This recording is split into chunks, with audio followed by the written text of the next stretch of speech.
This is our last topic for taxation, and it will be about estate taxes. So this is very similar to owner's tax in a way that this is also a gratuitous transfer, but the main difference is that this takes place during the death of the decedent. Yeah. So our topic outline for estate tax is that first we discuss the rules based on residency and citizenship, which basically is the same with owner's tax, same with situs, gross estate, exclusions from gross estate, property relations between spouses, which is the most difficult, premier, most complicated subtopic under estate tax. Valuation of properties, which is also the same in donors tax, deductions from gross estate, tax credits, and the estate tax return. So first, the rules depending on citizenship or residence, again, is just the same with donors tax. So for resident or citizen, all types of property, whether within or without, will be included in the gross estate. For non-resident, not a citizen, which is also a non-resident alien without reciprocity, only properties within the Philippines. And then for non-resident, not a citizen with reciprocity, only those real properties and personal tangible properties that are within the Philippines. So, yung situs, ayan, same lang siya. Next is for gross estate. Basically, kapag namatay kasi yung dissident, ang tinatanong natin is magkano yung maiiwan niyang property and ano yung valuation nun, which we will discuss later on. Ano-ano ba yung included? So first, the property is owned by the dissident at the time of death. So that's very basic. Basta sinabi lang na these are the properties that the dissident left behind. So yun. Next is interest in property owned or possessed by the dissident at the time of death. So this is just like the first item, pero it talks about interest in the property. So for example, usufructuary rights or leasehold rights. Next is claims against insolvent person. So kung alam nyo na kasama yan sa deductions, but first it is included in the gross estate at its full amount. So may claims siya, di ba? So parang asset yon to the decedent. Next, transfers pertaining to the following. Transfer in contemplation of death. So it's like if the death is the main reason for the transfer. Revocable transfer, conditional transfer, transfer under a general power of appointment, transfer for insufficient consideration, the difference of the fair market value at time of death, and consideration received. Life insurance policy, however, we have exceptions, for example, from group insurance and from GSIS or SSS. So for the life insurance policy, if revocable, always included. So kahit kanino niya pa yan ibigay or kung sino man yung beneficiary, if revocable, it will be included in the gross estate. However, if irrevocable, included pa rin siya except if to third persons. Okay, so not the executor, not the administrator, and not the estate. Alam kong sa undergrad, this was discussed thoroughly naman. Ayan. So for the exclusions, merger of usufruct in the owner of the naked title, transfer from fiduciary heir to the fideikommissary, transfer under special power of appointment, bequests to social welfare, charitable, cultural institutions, subject to 30% administrative rule. So the first one, merger of usufruct in the owner of the naked title. So usufruct is the use, diba? And then the naked titles obviously the own pertains to the ownership or the title to the property. So ang example niyan for example, For example, Mr. A permits B to make use of the property, which was later on inherited by C. So from A to C, the naked title, from A to B, the usufruct. Now later on, when B dies, so the usufruct of the property will merge with the naked title with the owner of the naked title, which is C. So yung pag-merge ng usufruct and owner of the naked title will not be subjected to estate tax. Okay. And then transfer from fiduciary heir to the fideikommissary. So basically, parang fideikommissary is a second heir. So for example, si A, yung grantor, and then pinasa niya yung property to the fiduciary heir. Tapos binili ni A that when the fiduciary heir dies, the property transfers to the fideikommissary or the second heir. So yung pag-transfer na yon, that second transfer, will no longer be included in the gross estate of the fiduciary heir. Okay? Yeah. Then transfer under special power of appointment as opposed to transfer under GPA. Bequest to social welfare charitable cultural institutions subject to 30% admin rule. So 30% admin rule again is that not more than 30% of the gift, or it is in this case the bequest will be used for administrative purposes.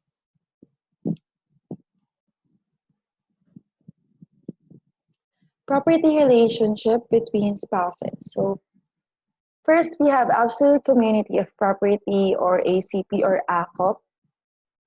This is by default if the couple was married on or after August 3, 1988.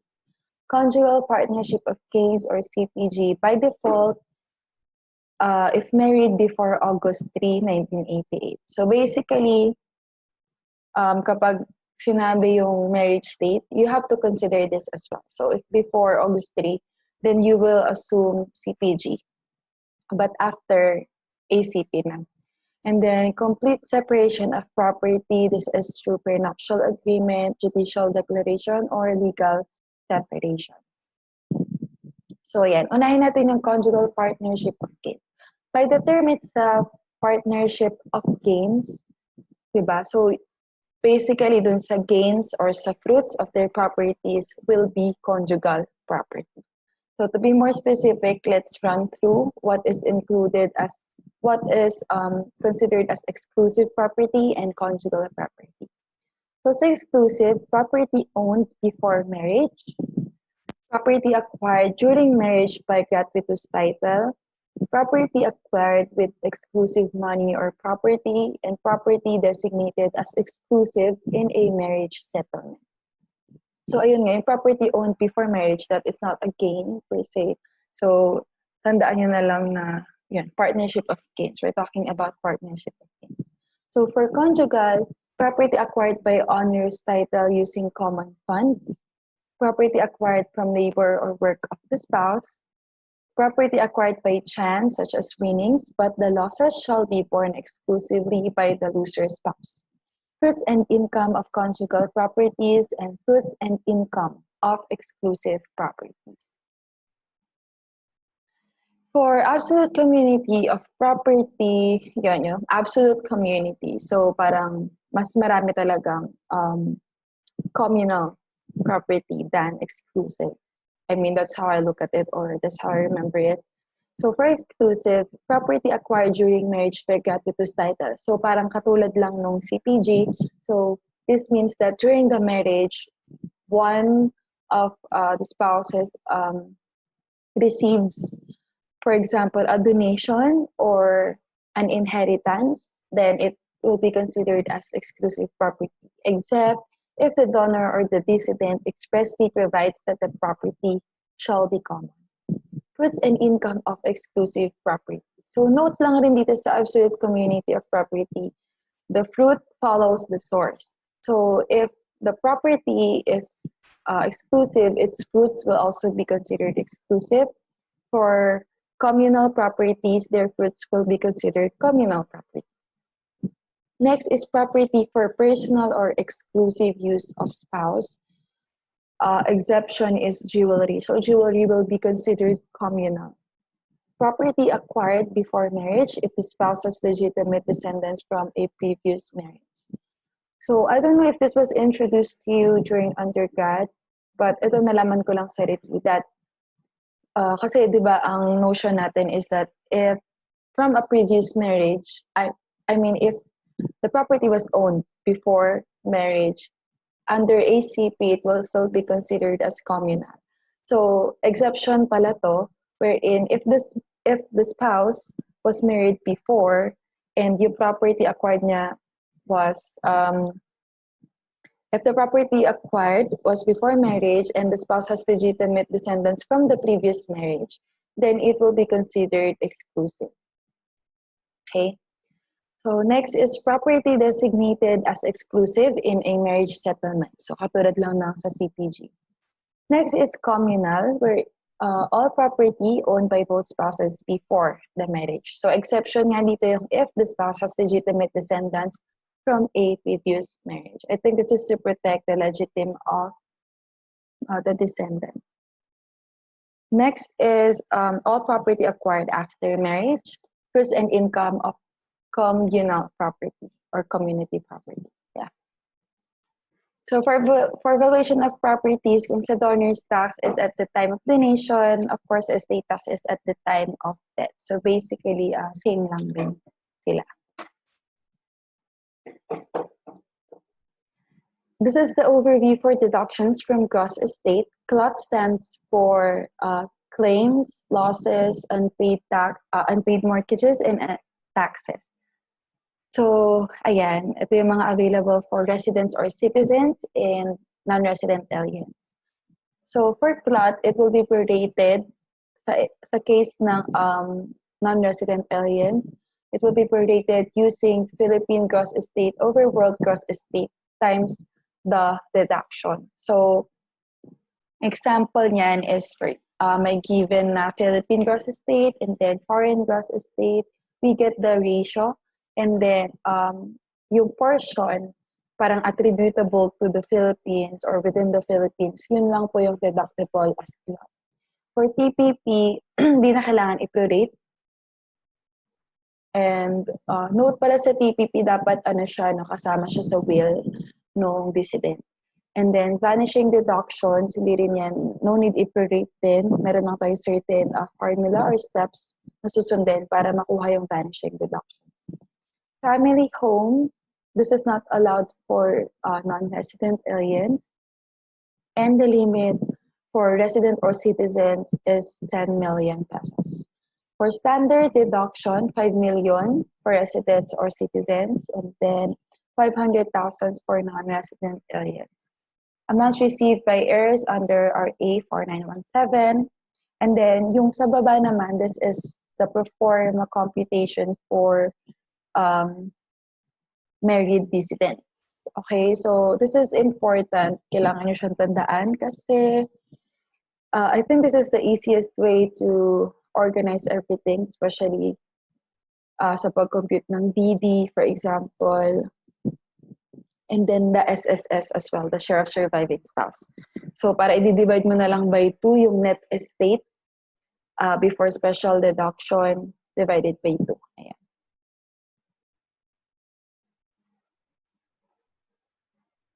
So ordinary deductions muna tayo. I'm gonna run through the deductions in detail. So first is the CLOT na. So first is claims against the estate. So bona fide unpaid personal obligations of the decedent pecuniary in nature and can be enforced against the estate by his creditors. So basically, yeah, claims against the estate. Claims against insolvent persons included in the gross estate first in full amount, like what I mentioned earlier, and the deduction is the uncollectible portion. So which makes sense naman, di ba? Kasi dapat ang matataksan lang naman is yung parang asset ni decedent. So yung assets niya is basically just the full amount less the uncollectible portion. Okay, so yung natira, yun lang yung beneficial to the decedent or to his estate. Next is losses, mishaps, accidents, casualties, not compensated for by insurance, not claimed as deduction in ITR, and must occur within 1 year from date of death. So yung losses, di ba, may estate and then for example, within the year, within 1 year from date of death, nagkaroon ng calamity and then na-damage of course yung properties, then ayan, pwede sila mag-claim ng deductions. Provided that it's not compensated by insurance, so kung may insurance man na nabanggit, we have to deduct that first sa loss. Okay? So kung ano lang talaga yung actual loss, yun lang yung madededuct. And then it is not claimed as deduction in ITR. So may ganun tayong condition. Next is unpaid mortgages, decedent's interest in the property is included in the gross estate. So yung mortgage na yan, of course we know that it attaches to a property and that property must first be included in the gross estate. Taxes, unpaid income taxes on income due or income received before death, real property taxes which have accrued prior to death. So basically, taxes unpaid before death of the decedent can be claimed as deductions. Ordinary deductions transfer for public use or purpose. So transfers made to the government or any political subdivision for public purpose, transfers to social welfare, cultural, charitable institutions, subject to 30% admin rule. So again, this must be included in the will of the decedent. Ordinary deductions, vanishing deduction. So ito na siguro yung pinaka-complicated i-compute na deduction here in in the topic of estate tax. So the conditions first is that the decedent must have acquired the property by donation or inheritance, meaning through gratuitous transfer within 5 years prior to his death. Prior the donor stock or estate tax had been paid, estate of the prior decedent has not previously availed of the vanishing deduction. So ito yung simple illustration ko for that third condition. So for example, A, namatay and then in-inherit ni B yung property. So subject siya sa vanishing deduction. So si B namatay, in-inherit ni C. No vanishing deduction because the estate of the prior decedent availed already of the vanishing deduction. And then later on, namatay si C, na-inherit ni B yung property. This is again subject to vanishing deduction because the prior decedent did not avail of the vanishing deduction kasi bawal na. So salit-salit lang, basically. Ganun siya. So for the computation, medyo tedious kasi to, especially if you're running out of time or pag maraming butal talaga, medyo mas mahirap siya when it comes to the board exams. Unlike pag mga gross lang, ayan. So for the computation, nilagay ko dito, make sure you have computed for the correct amount of deductions before vanishing deduction. Diba, ang pagkasunod nga is CLOT and then TPP and then vanishing deduction. So, yung CLOT plus TPP, dapat na-compute nyo na bago kayo mag-compute ng vanishing deduction. And then, the gross estate must also be correct or na-compute nyo na rin. So, kung susundan nga natin yung pro forma computation kanina, so before talaga kayo mag-come up sa VD, nahanap nyo na tong first item. Make sure you have identified make sure you have identified the properties that will be subjected to vanishing deduction. So, minsan kasi hindi lang iisang property yung subject sa vanishing deduction. So, kailangan mo siyang i-identify. Okay? And, ayun, ito na yung steps na i-perform natin. First, get the lower of fair market value at date the property was received by the decedent versus the fair market value at the date of death ng decedent. So, basically, kapag dalawa yung values na binigay, syempre, for example, sasabihin, Mr. A inherited this property 4 years ago.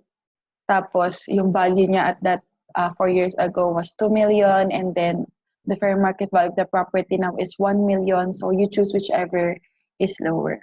So note, if more than one property is transferred by the same donor, aggregate of the lower values shall be used.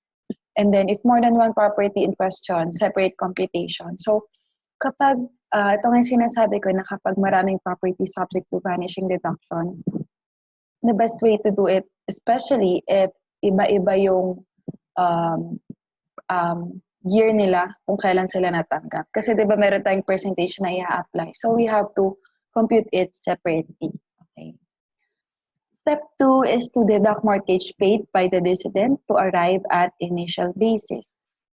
So yun lang, less mortgage paid.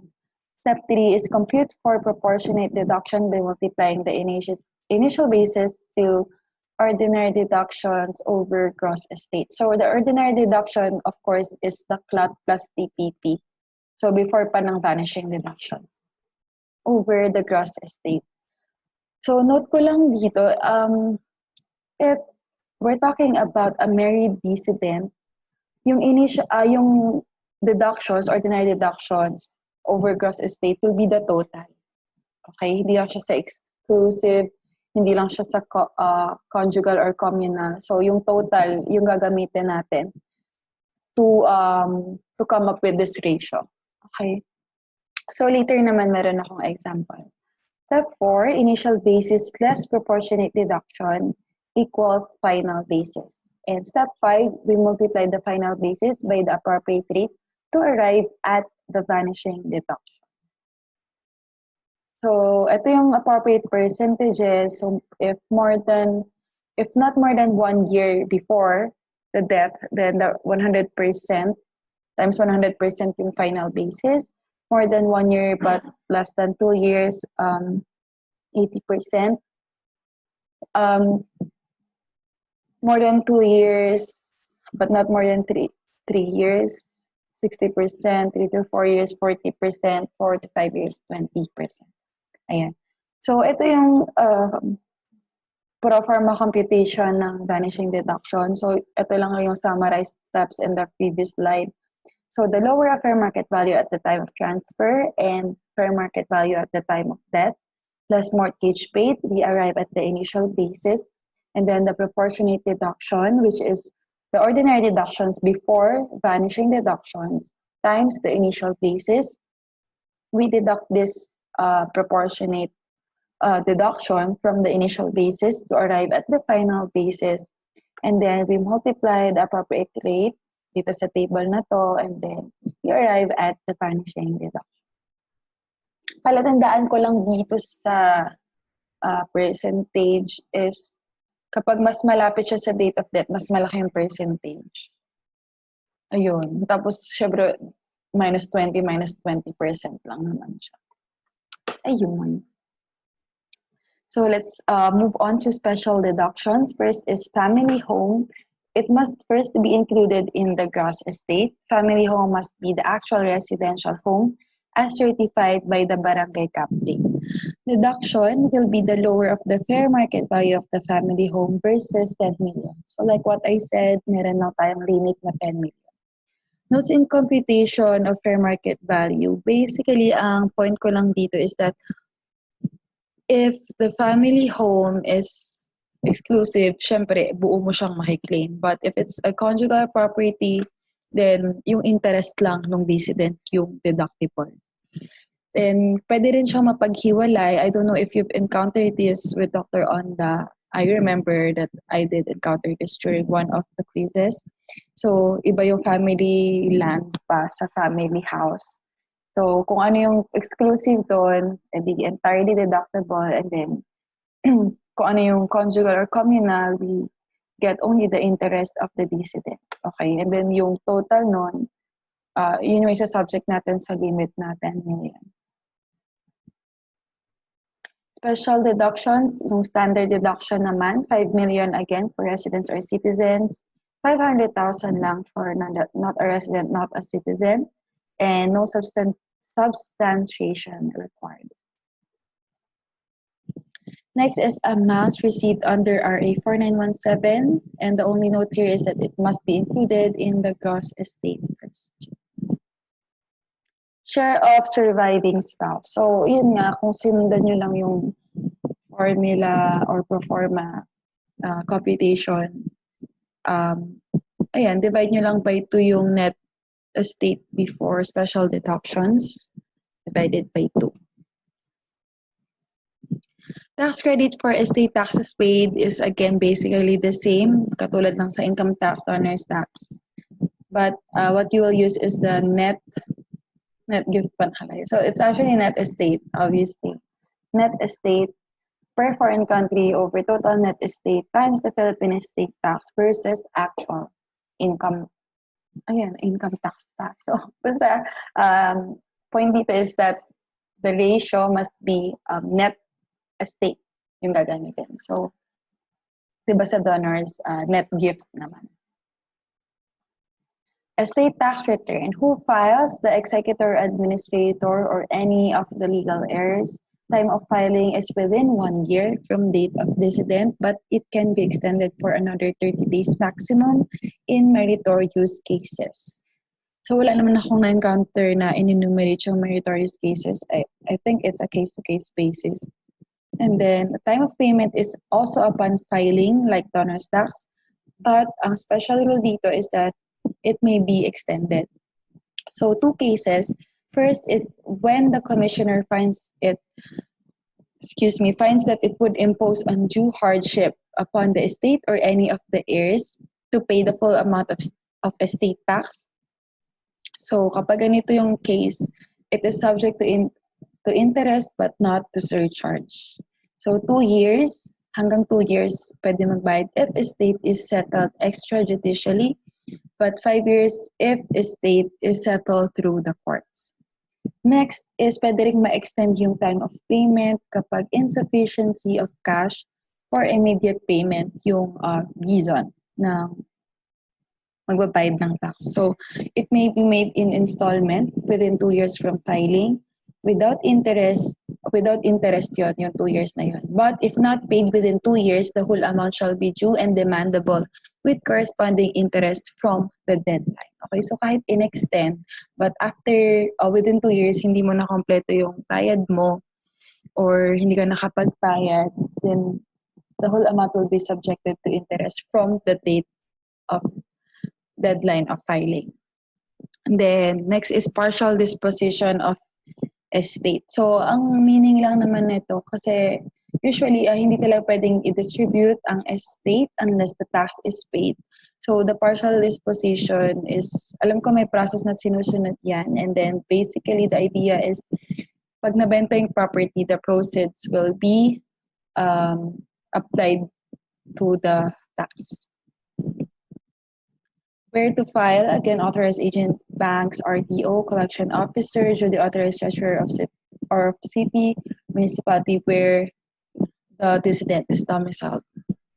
So parang same lang. And then contents of the state tax return, value of gross estate outside the Philippines for NRAs, deductions allowed and taken, other supplemental data. And ito pa yung isang different. If the gross estate is more than 5 million, a statement certified by a CPA as to assets, deductions, and tax due is also required. Let's answer some examples for estate tax. So example number 1, A made the following transfers inter vivos. So meron tayong cost to A, the fair market value at the time of transfer to B, C, D, and E. And then consideration received by A, and then the fair market value at the time of death. So what is the amount to be included in gross estate? So dahil may consideration given, my cost, my fair market value at time of transfer or death, we're obviously looking for what will be included in the gross estate in terms of transfers for insufficient consideration. So ito yung given. Yan. Yung given, and then I noted here that 2 points of insufficiency must be met. So at the time of transfer, dapat insufficient, and at the time of death, insufficient. Okay? So, ayan, ito yung computation ko, yung solution.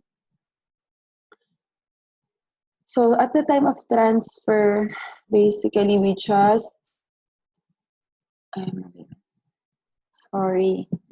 basically we just deduct the consideration received less the fair market value at the time of transfer. So kapag ganyan yung formula, malalaman natin kung kulang ba yung binayad ni B, C, D, or E kay A. So yung mga negative, obviously, ito yung mga may insufficient consideration at the time of transfer. So itong transfer to C, it is automatically eliminated kasi hindi naman siya insufficient consideration. So, hindi niya na-satisfy yung first point of insufficiency. And then, at the time of death, same formula na, ganun rin, consideration received less the fair market value at the time of death. So, ayan, yung mga negative, of course, yun yung insufficient consideration. So, ito nga, si C is hindi nakasama kasi at the first test pa lang, at the first point, hindi niya na nasatisfy. So, next is, ayan, itong si D, hindi siya insufficient consideration at the time of death, so hindi rin siya kasama. So, what is left is the transfer to B and the transfer to E. So, yung 20 plus 80, ang included in the gross estate will be 100,000. Okay, next example. Zay, a resident citizen, died in 2019, leaving the following. So, meron siyang net estate sa Philippines, USA, and Australia. And then, meron siyang binayaran na estate taxes to USA and Australia. What is the estate tax due after tax credits? So, ang tinetest lang dito is yung pagkuha natin ng limits. Ito yung given, okay? And then, from the given, we first compute the estate tax due. So, resident citizen siya, so kasama yung properties without. The net estate will be just totaling these three. Ito siya, 10 million. Okay? And then, the tax due will be 10 million less the standard deduction. Kasi, ang given is net estate before the standard deduction. So, ayan, less 5 million times 6%, that's the tax due. And then from that, hahanapin natin yung limits. So, una is pag per foreign country. So, kay USA, ito yung ratio. So, di ba net estate lang naman. So, that's net estate of the foreign country over world net estate. So that's 3/10. And then for Australia, that's just 2/10. Then we multiply it with the tax due, Philippine tax due. So ayan, yan lang yung formula. And then, so ito naman yung actual. So lagay ko na lang dyan, actual tax paid. So whichever is lower, di ba? So dito, yung 30,000 yung lower. Kay Australia naman, 60,000 is lower. So, 90,000. For limit 2, yung total naman, that's just 5 million over 10 million times the, times the Philippine estate tax due. So, 150,000 versus the total ng estate tax paid foreign.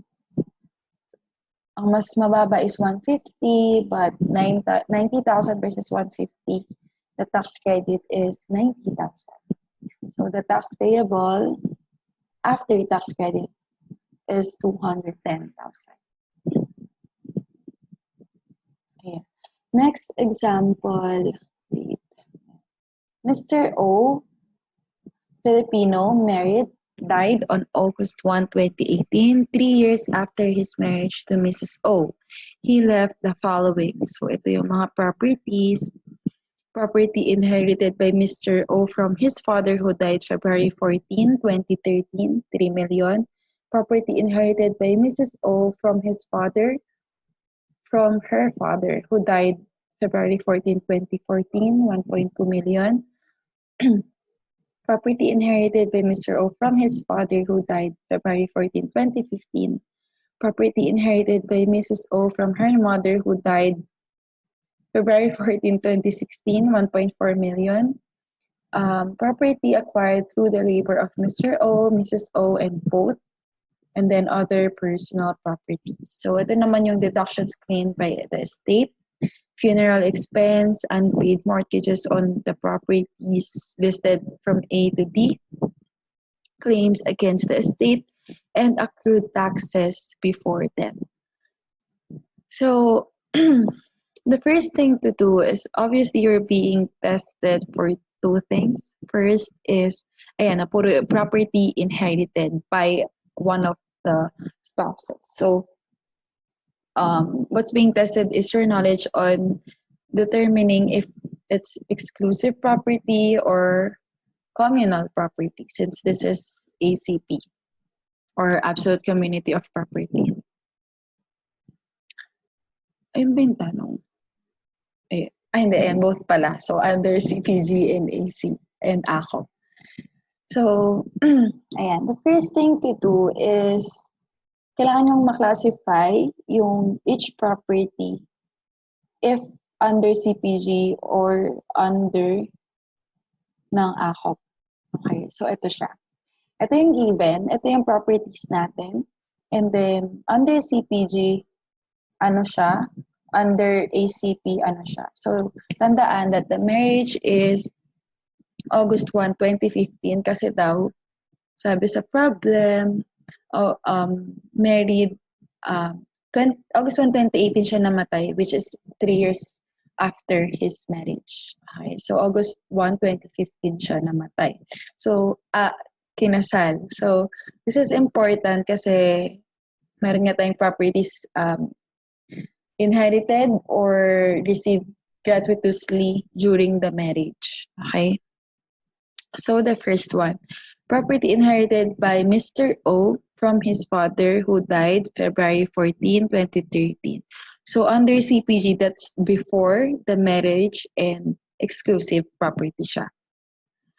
Property inherited by Mrs. O from her father who died February 14, 2014. This is again before the marriage, so this is exclusive. And of course, since exclusive property siya ni Mrs. O, it will not be included in the computation of gross estate ni Mr. O. Next is property inherited by Mr. O from his father who died February 11, 2015, still before the marriage, so exclusive under CPG. Next is property inherited by Mrs. O from her mother who died February 14, 2016. So this is during the marriage. Diba kapag property inherited or gratuitously received during the marriage, it will form part of exclusive property. So in this case, si Mrs. O yung nagmana, so that's her exclusive property and again not included in the computation of the estate of Mr. O. Next, property acquired through the labor. So ito na yung parang gains or fruits. So lahat po yan will be conjugal. Yan. And then lastly, other personal property. Yan. So by default, kung hindi clear, let's go with communal or conjugal. Yeah. And then punta tayo sa deductions. Of course, this is also important to determine kung alin yung exclusive deduction or conjugal deduction. So for funeral expense, this is not anymore allowed under the train law, so you just ignore it. For unpaid mortgages, ayan, sundan lang natin yung kasi nga, di ba, ang unpaid mortgages, dapat the property must be included in the gross estate. So, kung hindi included in the gross estate, of course, we cannot claim that as deduction. So, ang included lang naman as exclusive, si property A and si property C. Ayan. And then, claims against the estate, tsaka yung accrued taxes before death. So, para silang conjugal. And then, let's try naman kapag absolute community of property para isang computation na lang tayo mamaya. So property inherited before the marriage, communal yan, di ba? Pag under absolute community, then same case with property B, same case with property C. Pero ito naman si letter D, property gratuitously received by his wife, which is exclusive property of Mrs. O. So this is not again included in the computation of gross estate. And then, ayan, same lang dito, puro communal property. For the deductions naman, same logic. For the funeral expense, not included because this is not allowed under Kane law. And then, ayun, for mortgages, sundan lang natin yung property. So, A to C, communal deduction. D, not included because property D is not included in the gross estate. And then the claims against the estate and accrued taxes before death are both communal deductions. So, ayan. Ito muna tayo sa CPG. So, the gross estate, kapag nagawa mo na to ng maayos, this classification, this is a very important tool for you na hindi malito. Okay, so the gross estate is basically just for exclusive, ayan. Kung ano na yung label, ayan, sinundan ko lang. And then for community, or for conjugal, ayan, inad ko lang rin yung mga conjugal. And then the total, and then for deductions, CLOT is yung unpaid mortgages, claims against the estate, and accrued taxes before death. Excuse me. So, ayan lang. So, yung nalabelan lang natin dito. And for communal, yung KAE and accrued taxes. And then, since puro inherited property to, no? So, that's subject to vanishing deduction kasi kung within 5 years and gratuitously transferred. So, ito yung VD computation. So, first, again, the value of the property. Yung 1.8 is property C kasi siya lang yung pasok sa criteria natin. So, di ba, ang included lang naman sa gross estate is property A and property C. However, for property A, lampas na siya ng 5 years prior to death. Okay? Kasi this was inherited February 14, 2013, but the date of death is August 1, 2018. So, naglapse na yung 5 years. Hindi na siya kasama sa vanishing deduction. So, doon na tayo sa 1.8. Wala namang mortgage paid. Proportionate deduction is, ayan. So, the total CLOT or the ordinary deduction before vanishing deduction over the gross estate. So, if you remember kanina, ito nga yung computation. Yung gagamitin nating ratio or proportion is the totals. Okay, especially for married residents, kailangan nyo ito tandaan.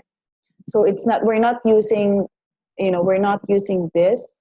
We're not using this. We're using the total para sa proportionate deduction. Then we deduct, ayan, ito lang siya. So that's the initial basis times CLOT divided by the gross estate. And then, so pag dineduct nyo yan, yun ay final basis. And then, multiply by 40%. Kasi ilang years ba yan? 3 years? Ano ba? Then, the vanishing deduction will be 665,561. So, ayan na yung nilagay ko under exclusive because, ayan, we classify the property as exclusive na. And then, ayan, makukompute na natin yung net estate before special deduction. By just deducting, ayan, the deductions for each. And then for family home, ayan, na-mention naman dito kung magkano yung family home nila. That's 2.4 million. And yung property acquired through their labor. So this is a conjugal property. So the family home must be divided by 2. And then the standard deduction is 5 million. The net estate before the share of surviving spouse is 4,504,000. 439. And then the SSS, if you follow this, you just divide the net estate before special deductions by 2. And now we come up with the taxable net estate under CPG. Ayan. And then next, for ACP naman, ayan, nandito na rin naman yung label. So, wala tayong exclusive except this one. And this is not included in computation of gross estate kasi exclusive property to ni Mrs. O. Ayan. So, yung total is under community property, 13.5 million, and then the deductions as well. And yung pag-compute natin ng vanishing deduction, ang difference is that meron na tayong dalawang properties. Kasi kasama na dito yung for 2014. Okay, pasok kasi siya dun sa criteria ng within 5 years and included siya sa gross estate. So, ayun yung dalawa, pinaghiwalay ko yung computation. This is what I meant kasi nga, magkaiba yung gagamitin nating percentage. Kasi magkaibang year sila na-inherit. So, ayan, follow the same process, guys. Yan, yung proportion ulit natin is the clot per gross estate. And then, multiply the appropriate percentage, we come up with the VD, and ayan, tinotal ko lang. Ito na yung madededuct natin under communal property. Excuse me. So, family home is the same computation, 2.4 million divided by 2. Standard deduction is 5 million. The net estate before SSS is 5,197,467. Less SSS is just, ayan, the net estate before special deductions divided by 2. The taxable net estate is negative 501,267. So, wala tayong estate tax due. So, last example na ba? Yes. Last example, ito naman is about a non-resident citizen. So, Mr. Y, non-resident alien, a non-resident alien residing in the USA died in June 2018, leaving the following. So, meron siyang land sa Makati, land in Manila, gross estate in the US, and these are the deductions claimed: actual funeral expense, judicial expense, CAE, transfer of land in Makati to the Philippine government in his will, and additional notes: the land in Manila, when inherited 3.5 years ago, had a value of 2.4 million, with a mortgage thereon of 400,000, which was paid prior to Mr. Y's death. The land in Makati, when inherited 4.5 years ago, had a value of 1.5 million. So ito yung given, and since non-resident alien to, it is important to determine kung within or without, so that we could know what we include in the gross estate. So land in Makati, Manila is within. Gross estate USA is obviously without. And then the deductions, funeral expense and judicial expenses are not allowed anymore under the train law. So ignore lang natin yung dalawa. And then CAE, allowed. Transfer of land, this is TPP. So, allowed din yan. So, ito na yung computation natin. So, for the gross estate, yun lang, yung dalawang within, that's 3 million plus 2 million, 5 million. And then, the deduction is CAE. And remember, kapag non-resident alien, we have to prorate the CLOT deduction based on the gross estate of the Philippines over gross estate world. So, divided by 2 na lang kasi, ayan, kalahati naman siya, diba? Yung ko na lang ng computation. So, dito nanggaling yung divided by 2. That's, we just have to add the gross estate within divided by the total gross estate.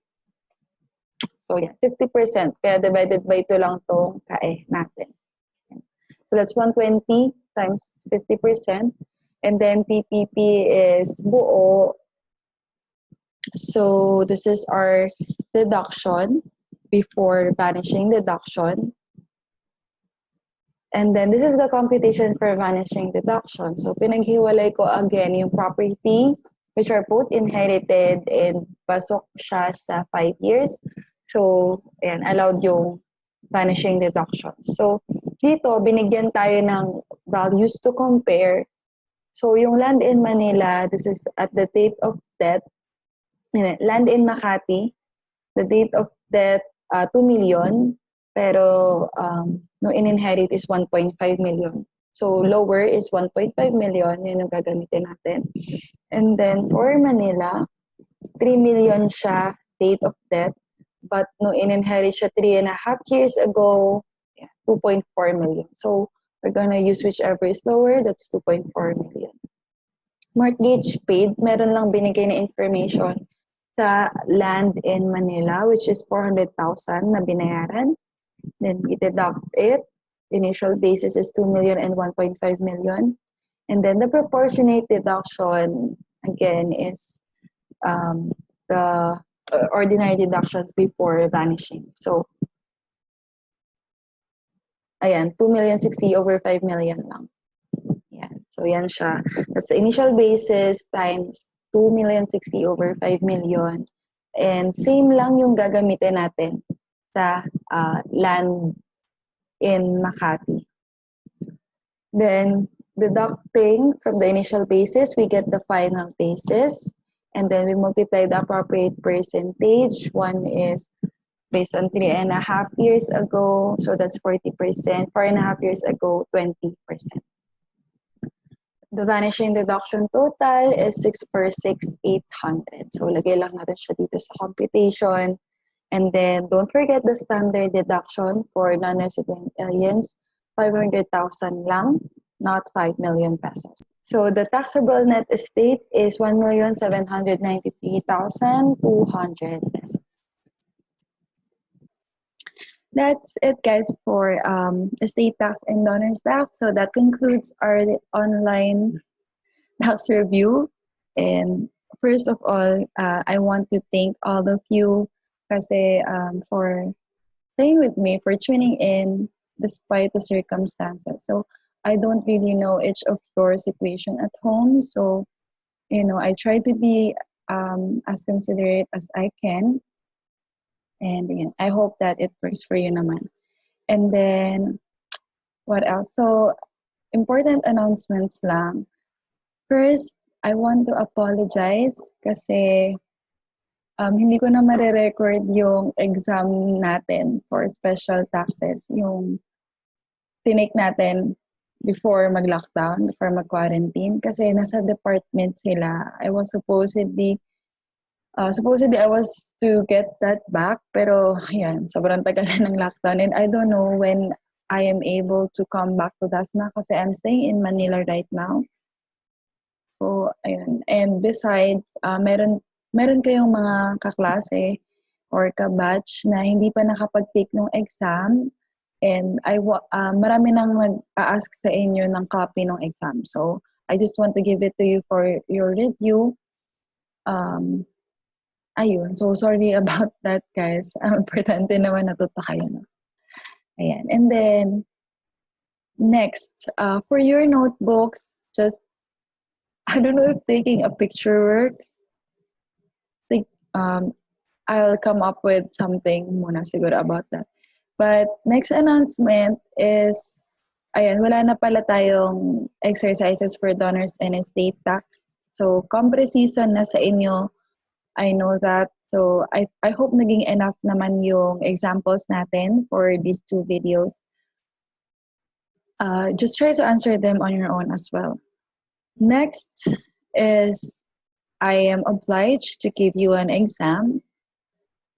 Definitely it will be online. And I'm still working around the logistics of how it's going to happen. But I'm thinking of Zoom while you taking the exam all at the same time. So I'll make a formal announcement, but what's for sure is um, ko-conduct ko siya before ng tax compre nyo. So, meron akong nakuhang schedule or parang siguro initial schedule pa lang yun. I'm not sure if it's final. Pero ang exam nyo is kailan nga ba yun? Basta parang huli yung tax exam nyo. So, I think 3 to 4 days before that ko na lang ibibigay yung compre nyo for me so that yun na rin yung review nyo sa tax. Diba? Para hindi na hiwalay, hindi na kayo magpabalik-balik or anything. And then, mas maganda kasi mare-review kayo before you take the compre exam by the department. And within the 3 to 4 days, hopefully, di ba, ma-assess nyo, mabalikan nyo kung ano yung hindi nyo pa masyadong gets, kung ano pa yung mga confusions nyo, and I will make myself available then if may questions kayo about that. Ayun lang, and then for the notebook, yeah, I will make a separate announcement for that kasi di ko pa siya naiisip ngayon. So, ayun lang, I hope that this tax review really helped you to refresh your knowledge, and siguro marami sa inyo yung medyo tinatamad kasi yung situation sa bahay, yung heat, yung fact na parang mas favorable yung pag-take ng May 2021 exam. So, feeling nyo ang layo-layo pa. So, I understand that. Pero I hope that you take this opportunity not to slack, but to still review at your own pace. So, this is actually a good opportunity for you. And para sa mga gusto mag-top, I think this is a great opportunity to find more resources then. So ayun lang again, guys. I want to thank you for the fun experience. And ayun nga, see you around. Stay safe and God bless.